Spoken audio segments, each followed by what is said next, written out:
आलमी मालियाती इदारे IMF का कहना है कि हुकूमत ने कम आमदन वालों के लिए पेट्रोल पर सब्सिडी से मुताल्लिक कोई मुशावरत नहीं की। ब्लूमबर्ग के मुताबिक पाकिस्तान में IMF की नुमाइंदा ईस्टर प्रेस ने बताया कि हुकूमत पाकिस्तान ने पेट्रोलियम मसनूआत की कीमतों के हवाले से मोटरसाइकिल और गाड़ियों वालों से मुताल्लिक स्कीम पर आलमी मालियाती फंड से कोई मशवरा या राब्ता नहीं किया।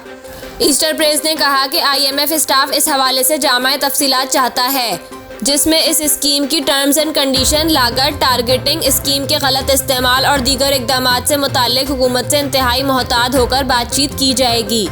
वाज़ेह रहे कि हुकूमत ने पेट्रोल की बढ़ती कीमतों और महंगाई के पेश नज़र 800 से कम गाड़ी वालों के लिए पेट्रोल से मुताल्लिक स्कीम लाने का ऐलान किया है, जिसके तहत मोटरसाइकिल वालों को पेट्रोल पर 100 रुपये तक सब्सिडी दी जाएगी।